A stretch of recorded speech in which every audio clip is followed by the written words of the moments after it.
ए लेख के तीसर का अध्याय के बहुते महान अर्थ वाला पद पर हमनी के विचार विमर्श कैले रहमी जा कि मसीह यीशु के हमनी के लेबे अइला के का अर्थ होला। पौलुस के खातिर ई मसीह यीशु के उपस्थिति के शुरू होई। तो एकरा बारे में जानकारी खातिर वह हमरा संगे आपन पवित्र शास्त्र बाइबल निकाल ली। फिलिपियो के पत्री 3 अध्याय के 12 पद एह तरी से बता रहल बा। मतलब ई ना कि हम पा चुकल बानी या सिद्ध हो चुकल बानी, बाकी उस समर्थ के पूरा करे खातिर आगे बढ़े के जोर लगावतानी, जेकरा खातिर मसीह यीशु हमरा के पकड़ ले रहन। हम ई नहीं कहत कि हमरा के यह लक्ष्य के उपलब्धि हो चुकल बा, अर्थात पूर्णतः प्राप्त हो चुकल बा, पर हम आगे बढ़ल जातानी कि यदि संभव होखे तो हम ओ लक्ष्य के प्राप्त कर सकी, काहे कि मसीह यीशु हमरा के अपनौले बाड़न। ई बोध कि उनका पूरा कभी भी प्राप्त ना हो सकी, उनका के प्रोत्साहित करे में सफल ना हो सकले और उ अपना लक्ष्य के ओर बढ़त चलल जा रहल बाने। पूर्णता के अर्थ इहवा बा। उनका तो ई मालूम रहे कि उ अभी अपना लक्ष्य तक नखन पहुंचल। पतरस के समान उ भी यह मानत रहन कि हम सबके मसीह यीशु के ज्ञान और अनुग्रह में हमनी के बढ़त जाए के बा। अगला पद पौलुस प्रेरित के कार्य करे के तौर तरीका अथवा उनकर रणनीति कहल जा सकता। तो एकरा बारे में जानकारी खातिर फिलिपियो के पत्री 3 अध्याय के 13 पद एह तरी से बता रहल बा। हे भाई लोग, हमार मतलब ई नइखे कि हम कर चुकल बानी, बाकी ई एगो काम करेनी कि जौन बात पीछे रह गइल बा ओकरे के भुला के आगे के बात के ओर बढ़तानी। उ नइखन कह रहल कि लक्ष्य के उपलब्धि हो चुकल बा। कतना ऐसन मसीही बाणे जौन की कुछ आवश्यक हो सकत रहन, ई सब उनका मालूम रहे। एकरा से आगे खोजला से का लाभ। पौलुस प्रेरित कह रहल बाणे, हम एगो काम करिना, अर्थात पौलुस प्रेरित छटाई करत करत काम के संख्या मात्र एगो पर ला रखले बाणे। बस हम एगो काम करिना, पीछे रह गइल बात के विस्मृत करत एकरा में उनका भूतकाल के भूल भी शामिल बा। उ ऊपर विचार कइल छोड़ के उनका खुद के अपंग बना देवे से बचत आपन नजर भविष्य के ओर लगौले आगे बढ़त जाले।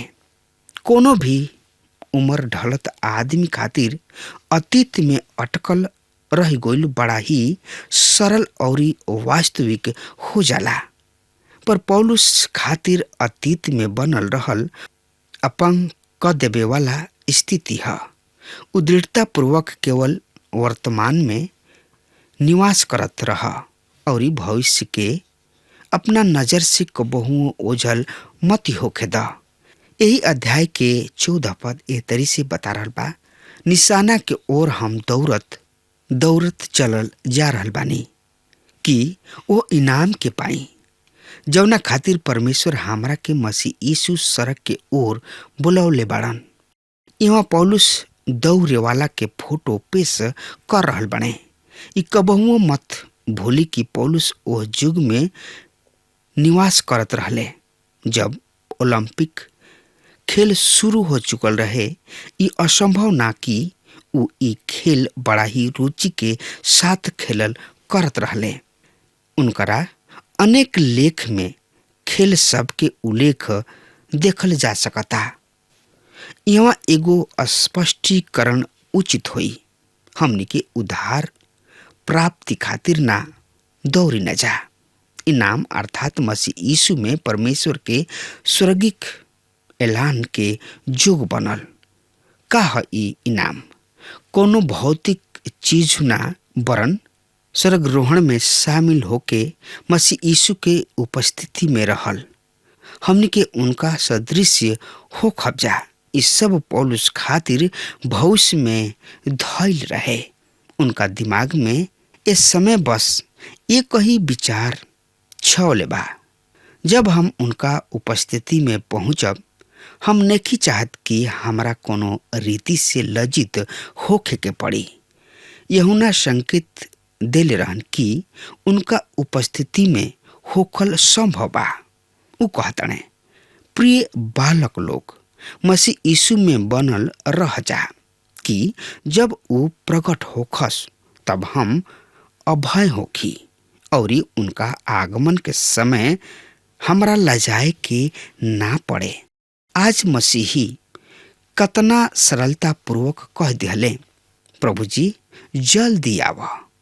बढ़िया होकित कि ऊ ई पूरा रीति से समझते कि मसीह यीशु के आगमन के अर्थ आखिर ह का, आखिर एकर अर्थ का होला। यदि उन लोग एकर अर्थ सही में समझते तो ई कामना यानी कि मनावे लगते कि मसीह यीशु कुछ और देरी ठहर जा, एकरा बाद अइहा।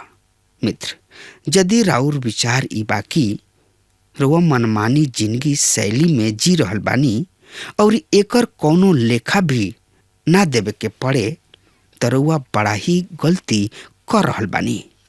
मित्र, एक दिन रुआ के प्रभु यीशु मसीह के सामने अपना जिंदगी के लेखा जोखा देवे के होई। बढ़िया होकित कि रुआ जल्दी मसीह यीशु के पसंद जिंदगी जिए लगी। 15 पद एह तरी से बता रहा बा, और हमनी में से जवन लोग सिद्ध बने इहे विचार क के, और यदि कोनो बात में तोहनी लोग के विचार फर्क होखे त परमेश्वर ओहू के तोहनी लोग पर प्रकट क दिहे। हमनी में से जतना लोग परिपक्व बाणे उन्हीं लोग के इहे मनोभाव होखल उपयुक्त बा। और यदि कोनो विषय पर राउर नजर अलग होई तो परमेश्वर एकरा संबंध में रुआ के अंजोर प्रदान करी है, यानी कि प्रकाश प्रदान करी है। परिपक्व का आशय बा एकर ओ स्थान पर पहुंच गईल जेकरा के कहल जाला पूर्णता के उपलब्धि अवस्था में भरपूरी की स्थिति।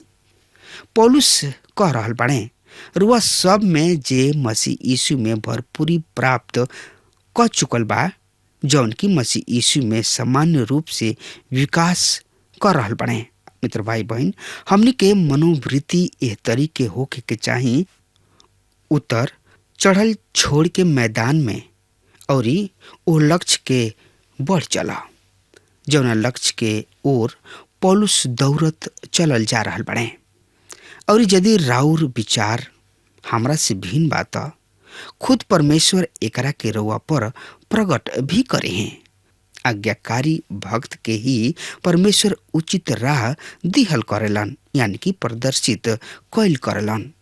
भजन के लिखे वाला याद दिला रहल बाड़े कि हमरा के ना तो घोड़ा जैसन और ना खच्चर जैसन हठीला होके के चाही, जेकरा के मुंह में लगाम डाल के हाँके के पड़ेला। यदि परमेश्वर भी रुआ साथ ओसही करे लागस त रुआ के कैसन लागी। सबसे बढ़िया इहे होखित कि रुआ उनकर आँख के संचालन में ही आगे बढ़त चलत जाई। परमेश्वर यही रीति से रुआ के आगे ले जाए चाहेलन। पौलुस भी यही विषय पर बातचीत कर रहल बड़े। परमेश्वर एकरो के भी तोहरा पर प्रकट करी हैं, रुआ पर आपन इच्छा प्रकट करी हैं। यदि रुआ उनका के संचालित करे अवसर बा। मसीही लोग के कहल सुनल जाला कतना बढ़िया होखित यदि हमरा परमेश्वर के इच्छा मालूम होखित। इस सब निर्भर करता मसीह यीशु के साथ रुआ संबंध पर। यदि रुआ उनका नजदीक बानी तो ई बहुते सरल बात होई। ई उ स्थिति होला जब रुआ उनकर इच्छा पहचानी ना, ओकरा के पूरा करे पर मन लगाइना। ऐसा नइखे हो सकत कि रउआ शारीरिक रीति से अपना ही इच्छा सबके पूरा करत जी और ई आशा करे कि परमेश्वर आपन इच्छा रउआ पर प्रकट करस। परमेश्वर के इच्छा मालूम करे उनका खातिर आरक्षित बा, जौन की हर दिन उनका साथ साथ चलेलन और उनकर बात बिना कोनो शर्त के स्वीकार करे खातिर तत्पर बाड़े। मित्र भाई बहन 17 पद एकरा बारे में एह तरी से बता रहल बा, हे भाई लोग, तोहनी लोग सब जाना मिल के हमरा जैसन चाल चला और ओहू लोग के पहचानले रह जौन की एह तरी चलेलन, जेकर नमूना तोहनी लोग हमरा में पावेला। काश हमनी के सब ई कह सकत तानी जा, पर हमनी खातिर संभव बा मित्र, पर हमनी खातिर ई बहुते असंभव बात बा।